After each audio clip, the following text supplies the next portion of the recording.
Hello there, you're watching the Punter. Great to have your company, and we're going to do our best to take you through the weekend sporting action and find the value where you should be putting your money to have a really, really great weekend. This is the show that's on your side.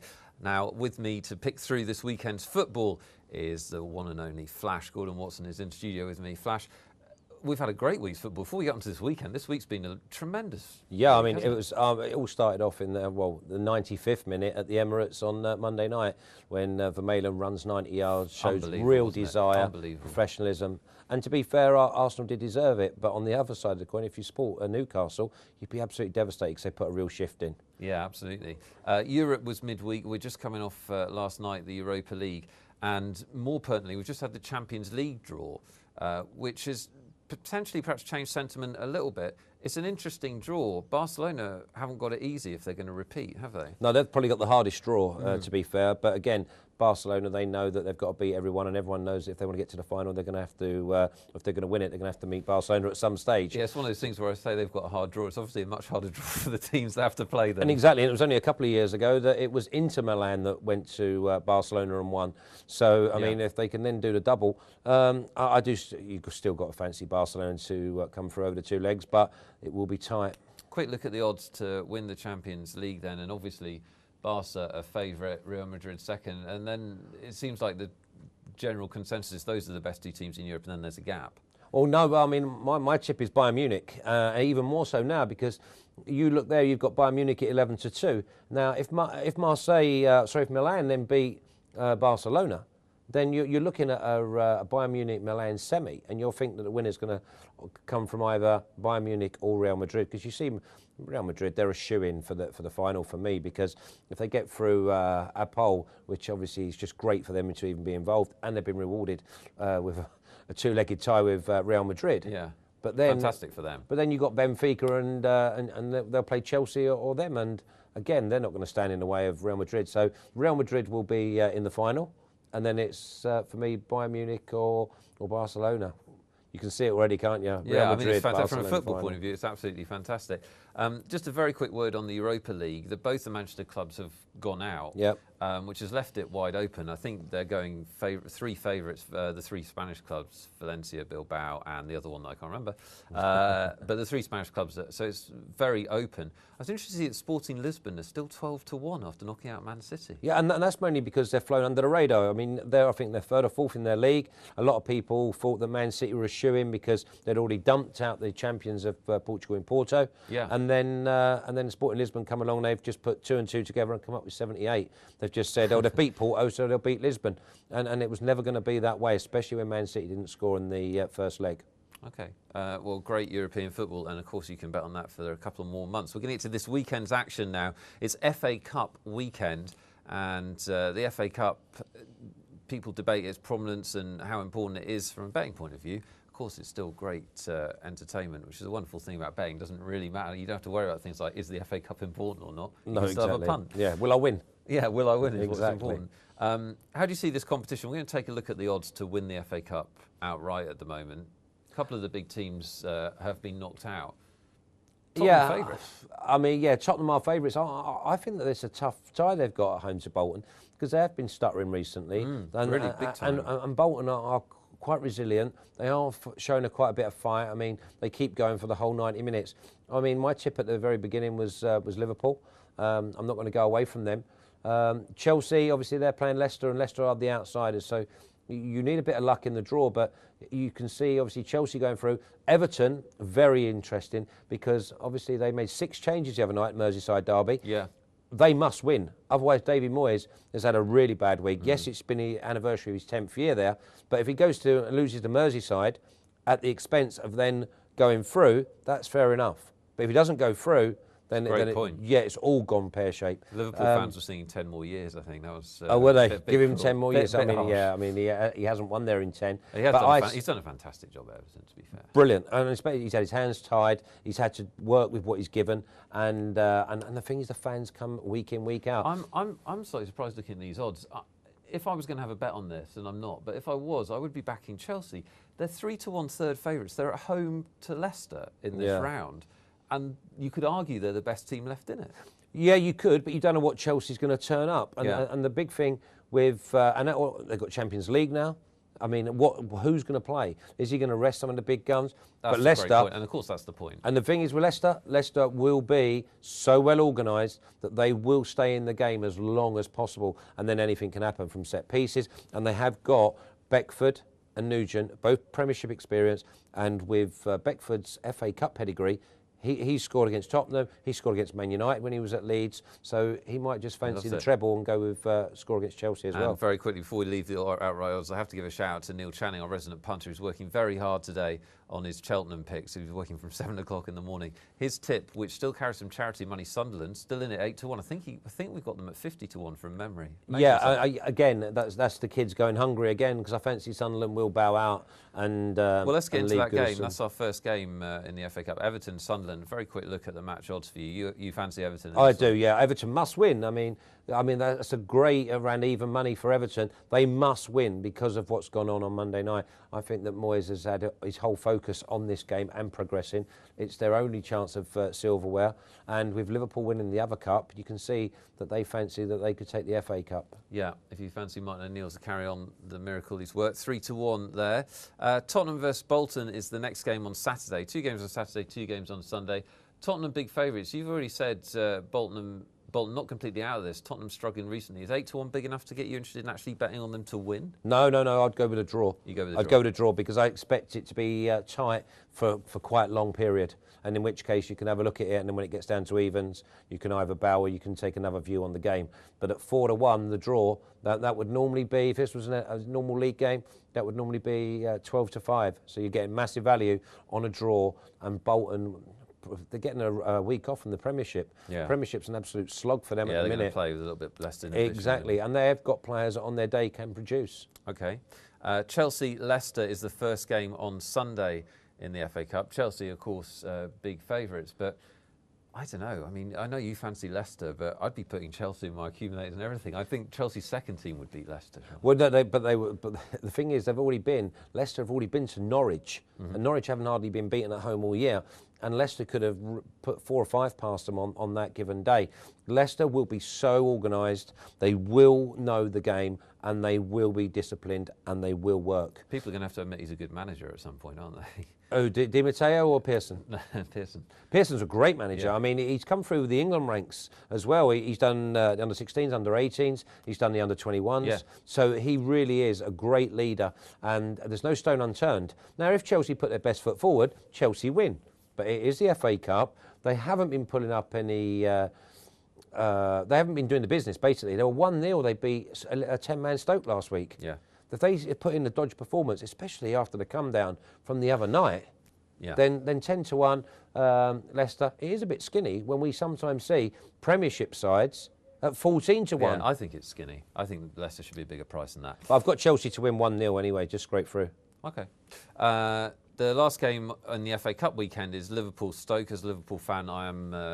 what's the opposite of really looking forward to this? I'm dreading this. In trepidation. Trepidation. I watched the league game at Anfield, which was 0-0, and it was one of those games where if they'd played for a month, there wouldn't have been a goal. No. You know, Stoke are so well organised, they came to not concede, and Liverpool don't have any creativity when the defence is packed against them. I couldn't back them in this game. Yeah, I think that Liverpool will win. I saw certain things the other night against Everton that they started to get a little bit of a spark back, a little bit of a bounce. It was a great performance. Yeah, they did really, really well. And they didn't really look like conceding at any stage. Yeah, I've got Liverpool down maybe 3-0, 3-1. And the other thing that's disguised in a 0-0 earlier on in the year is that I think Pulis said that Begovic's performance on that day was one of the best goalkeeping performances he's ever known. Right. And I think they hit the post or the bar 2 or 3 times. So on any other given day, they could have walked away 4 or 5 up. See, I'm blinded by my fanship. I can't ever back my team. I'm such a pessimist fan. But we have had the professionals on this show have said that a lot of professional money's backing Liverpool has been the last few games because of that, because they've actually kind of had bad luck in a lot of games this season. Yeah, we tipped Liverpool to beat Everton 3-0 on Tuesday night. Fantastic. Yeah, we did really well. And that was all because, Mike Parry said, well, you can't do that. How can you do that? Everton are a form team. But Liverpool have hit the bar or post 21 times Amazing, at home isn't it? this year. Amazing. If 3 or 4 of them go the other way, they're probably 8 or 9 points better off. Okay. So, and Liverpool already won the other cup, in the Carling Cup. They are up for it. They have beaten all the big boys. On any given day, they're as good as anybody. Yeah, absolutely. FA Cup weekend's what it's all about. There are some Premier League games. We're going to go through them very quickly. Apologise for the whistle-stop tour. But it's really FA Cup focused this weekend. But you can obviously still bet on the games, and there may be some value. So let's check it out. Fulham-Swansea is the first one. Swansea coming off another amazing performance at home. Slightly different team away. Who do you like in this? I like Fulham. I mean, I don't think you can oppose Fulham. And nearly, I think, maybe 20 teams in the Premiership could go to Fulham, and you'd still want to go with Fulham. They are really strong and scoring goals, not letting many in. Last minute, at Villa last week, they got beat, but Fulham for me all the way. Two teams that are different teams home and away, I think. Fulham have the home advantage. Wigan-West Brom is a vital 6-pointer, and we could use Neil Channing's if you've got two bad teams, find a big price, except that there isn't a big price. Well, funny enough, the best price is actually, you'd think, for the home team. Yeah. And they did really well last week. They drew 1-1 with Norwich. Unlucky not to win, but for weren't 80 minutes, they were dominant, and they had chances at the end. If they'd fallen to different personnel, they would have won the game. But, yeah, I've gone for Wigan to win this 2-1, and it's only because it's a must-win game for them. Must-win game, and you are getting the bigger price on the home team, so that's an interesting one. Sunday sees Wolves play United. Wolves, who have looked desperate the last few weeks. United, who looked terrible midweek, but of course this is a different game and probably a different gulf of class between the two. Yeah, you could easily see Man United clocking up 4 or 5 because they are 8 or 9 goals behind Man City at the moment. Man City don't play this weekend, so lovely to look at the table. Listen, Man United will win this game. And I think Wolves have made one of the worst decisions ever in the history of any. Getting rid of Mick McCarthy, he was the one person you'd want to take into battle. Since then, free fall. Man United all the way, 3 or 4 goal. And finally, just very quickly, Newcastle-Norwich, who's your pick here? I've gone for Newcastle. I thought Newcastle were very good against Arsenal the other night. They score goals, they look threatening and at home, and they know that there's a little group of clubs just queuing up behind them to basically take over. So I'll go Newcastle to beat Norwich 2-0. Okay, great stuff. And I do need to give Flash kudos. He's been on Man United for the Premier League ever since we started the punter, when people were hot on Man City, and it looks like that's turning for him and everyone else on Man United. That's the football for you. Lots of other sport to get to, though. Rugby Union, Formula One, and Flash's picks. All coming up after this.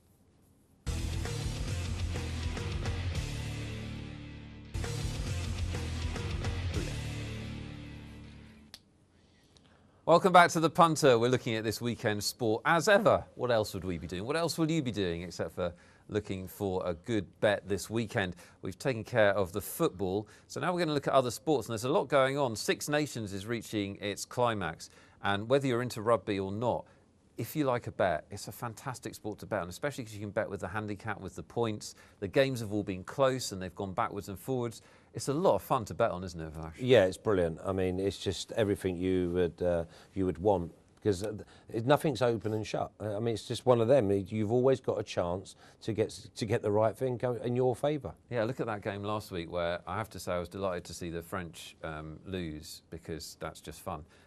But England jump out to the early lead, and immediately you've got a fantastic game on in terms of the betting and everything else. The French have been so disappointing. I mean, they had a great World Cup, but then they've had really the favourites all the way through. They've had the home games. And the big turning point for me was when France-Ireland got postponed, because then that meant that France were going to have to play three weeks on the trot, which they get banged up. But they've been really poor. They've been slow, and I think it's a reality check for France, because I think they seriously thought that they were going to be champions this year. Yeah, and they probably thought they were going to roll over people. I think it was one of those situations. But you're right, that postponement changed everything.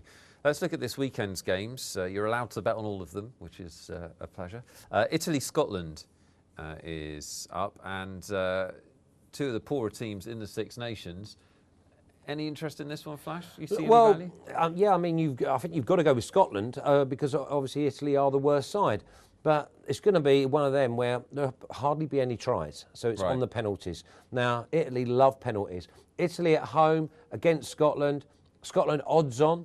I think the value is you've got to go with the home side, and Italy maybe to roll Scotland over. You can bet with the points in rugby. If this is new to you, if you've backed NFL before, you'll know that you can bet with the points. But the handicap betting allows a points allowance. So you can get either 3 or 4 points on Italy. So you can back Italy with a penalty, effectively. Well, yeah, exactly. And you know that that's all there's going to be in the game anyway. It's just an extra penalty. So you're giving them a 3 or 4 point lead. Like, looking at them, Blue Square are going the same price, but they'll give you that extra point. So the 4 points, 10 to 11, yeah, you definitely got to be interested in that. You wouldn't want to be with Scotland. The draw at 16 to 1 is a really interesting one if you went with Sporting Bet, because you can actually have 14 to 1, Italy to lose by 3. And you're there. You're thinking, well, it doesn't matter because I might have backed Italy to win. I'd have Italy plus 3, and it ends up being a draw. Yeah. So, I mean, there's plenty value there, but it's probably not one for the purist. Okay. You would have got really good odds on our next game involving the Grand Slam champions, but you wouldn't have got odds that it would be Wales at the start. Amazing that France are playing the last game and can't win it. That would have been really unlikely at the start of things. As you can see, Wales now odds on, France now odds against for this game. Yeah, I mean, I was a big fan of France prior to the tournament, but again, Wales was so good in the World Cup last year down under that, not in New Zealand. Yeah. But they have come and they've gone on again under the stewardship of Sam Warburton. I think Wales will roll France over, and it's been rugby's been the winner here, because they have scored tries, open, expansive rugby. Absolutely. And they have really, I hope they put them to the sword, to be honest, because they've been so disappointing that a few of them need to go. I mean, you can't, how could you fancy France? They didn't do it when they could win something. Now they've got nothing to play for. It's going to be even worse. Let's look at the handicap in this game as well, because you can bet, and you can, a bit of disparity. 2 points difference between Blue Square and Sporting Bet. That's quite unusual. Yeah, and also they're giving you a massive even money for a 6-pointer. But you look at France, where are France's points going to come from? You know, I've got Wales probably will score 3, maybe 4 tries. The Irish ran through France. England, inexperience, ran through France. So I would certainly want to be with Wales. If you get an even -6, then I'd fill your boots. Yeah, and also you've got to watch this game because it's fun watching France suffer. Yeah, and also Wales have got so much to gain. They can win the lot. Yeah, absolutely. They can win the lot. They probably will win the lot. England need a big swing, 38-point swing they need to win it. Obviously, they're going to try their hardest at Twickenham, but they've got a tough game anyway. England-Ireland is the matchup, and England's slight favourites. This is going to be competitive, you'd have thought. Yeah, it is, and it's going to be a real test to see where Stuart Lancaster's boys are actually at. Because going into France last week, no one really thought that they would beat the French, even though the French were undernourished. But I think England are full of confidence. Yeah. Twickenham, Paddy's Day is going to be a massive, massive party atmosphere. It's going to be carnage. Is the word you're looking exactly for. On and off the pitch. So great atmosphere. Another sporting spectacle. What a great week for sport. I'll definitely go England to continue and look out next year with the young boys coming through. Okay, let's just round it off with the handicap in that game. If you want to bet with the points, as you can see, very close matchup, 2 or 3 points depending on which team you fancy with our 2 bookmakers. There, as Flash says, carnage on and off the pitch. I like that. I think that sums it up.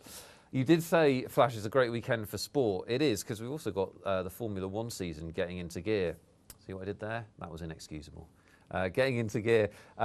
Flash, just give us a quick overview of how this Formula 1 season is looking. Vettel looks like he's going to be dominant again. Well, yeah, you would say he is, but you've got the likes of Button, who had real problems last year with his car. McLaren have been massively trying to close the gap.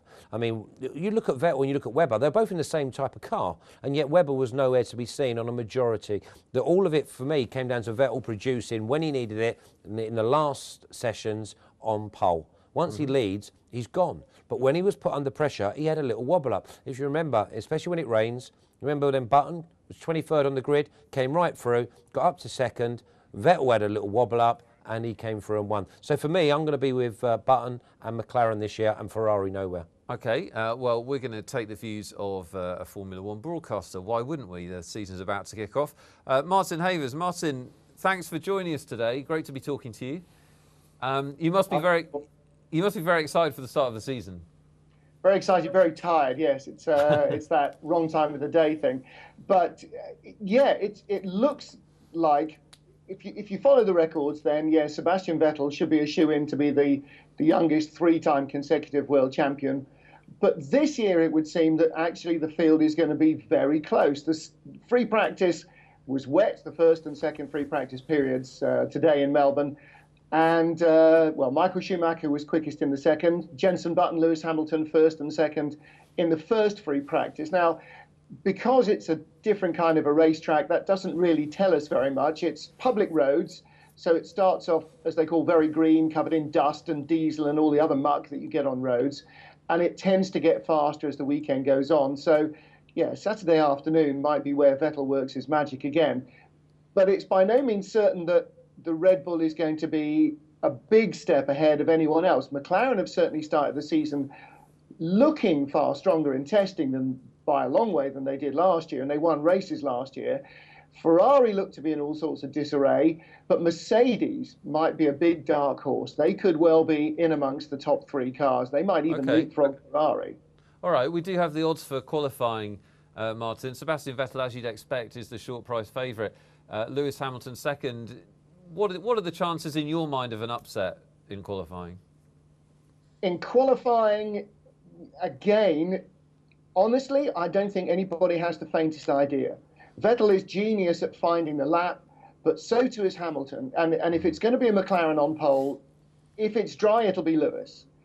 In the race, if it rains, and it is forecast to dry out a little bit, but if it rains, then money on Button, I think, would be a good investment. There's an interesting little line from Paddy Power. They're going with pole, fastest lap, and the win. And obviously, Vettel is the good odds on that. And actually, that might be worth a little tip as well, just to cover yourself. Because, great tip. Yeah, he might just romp away with everything. You're not going to get any big money. Nobody's going to get rich betting on Vettel, but it allows you to take a little punt on something a little unusual. And Schumacher or Rosberg, see, they might be worth a little bit of money because they haven't produced very much in the last couple of seasons at Mercedes. But if the car's on the money, and Ross Brawn was saying during the week he sees no reason why the car shouldn't be a winner, which is fighting talk from man as generally reserved as Ross Brawn, they might be worth some money as well. Okay, great stuff. You can see the odds for this race on screen as Martin was talking there. If you do fancy Jenson Button, he's 5-1, for example. Martin, just before you go, give us an overview of the season after this race. From a punting point of view, if you're going to bet on the championship, do you think this race will tell you a lot, or do you think it's not going to be typical of the season? It is going to be very atypical. It's completely different to Barcelona, where they've done the predominant amount of testing, because this is a temporary circuit like Monaco, and so you can wrestle around a car that's not quite right. The next couple of races, though, the car is much more a larger factor. Okay. And yeah, no, this could be a bit of a misleader, unless Vettel wins, in which case, situation normal. Yeah, absolutely. Martin, that's a great overview, great preview of the season. We'll look forward to it. Have fun down there. Thank you very much. Thanks to Martin Havers, our F1 expert. We've just got time for Flash's football picks. We wouldn't let this show end without them. He is the man that knows, especially the lower league stuff. You're great on it, Flash. How was last week? We got 3 out of 5 last week with 2 draws. Norwich obviously drew with Wigan. Birmingham beat Coventry. I think from the start of the season we're 49-1 up at the moment. Fantastic. Which is, yeah, obviously we're happy with that. We do 5 4-timers and obviously a 5-timer. Okay. So, yeah, they're last week's. Let's kick into this week then. What do you like? Obviously, I like Newcastle to beat Norwich, as we've already said. Ipswich to beat Peterborough. Ipswich are great going forward. Peterborough, a bit dodgy at the back. So, again, I see Ipswich winning that one. Yeovil flying. Since Gary Johnson took over, Yeovil are absolutely flying now, so I expect to beat them. All these teams are actually in form, apart from Sheffield United to beat Tranmere. Tranmere got a new manager in Ronnie Moore, but Sheffield United need to win with Sheffield Wednesday hot in their tails. And Aldershot to beat Bradford. Bradford are one of the worst sides. Aldershot went 6 games unbeaten, then lost the next 2, and then they're back on form, and they're full of beans, by the way. Yeah. Aldershot would be my naps of the weekend. That would be your nap. Aldershot to beat Bradford. Great stuff. This is the show that you come to for tips you don't get anywhere else. Of course, it's going to be a great weekend for sport. Just quickly looking ahead, I'm getting obsessed about this. Tiger Woods pulls out injured from the Yes. last golf tournament. The Masters is just 3 weeks? 4 weeks weeks away. ago, yeah. You look at the betting market for the Masters. He hasn't won a tournament, an open tournament, Right. for a couple of years. He's second favourite. You've got 30 seconds to tell me why he's second favourite. Because he looks right, and the reason he came off last he week. was limping. Yeah, exactly. He didn't was look limping, but before he would have played, Yeah. and he would have got worse. He felt a twinge, he stopped. So again, that tells me maturity is obviously kicking in as Okay. well. He is the player to beat. He absolutely loves Augusta, and the whole golf entirety would not want anything other than Tiger Woods at Augusta. It would be the biggest story in sport if he came back and did it. Exactly that, and I do fancy that he's going to be there or thereabouts. Really? He looks right. He really does. Balance on his swing. He looks a bit more, a Fascinating. bit calmer. And See, yeah, I'll definitely be cheering on Tiger. I will lay him, and if people want to write to me, and I'll field the bets. That's fine. I don't think he can do it. So interesting difference for Yeah. Flash. It's been great enjoying your Cheers, company Nick. this week, having you in studio. Cheers, mate. Have a really good weekend. Enjoy the football. I hope you enjoy this great sporting weekend. Some fantastic football, rugby, and F1. What more could you ask for? They'll be the same again from the Punter with all of our experts on your side, finding the value for you this time next week.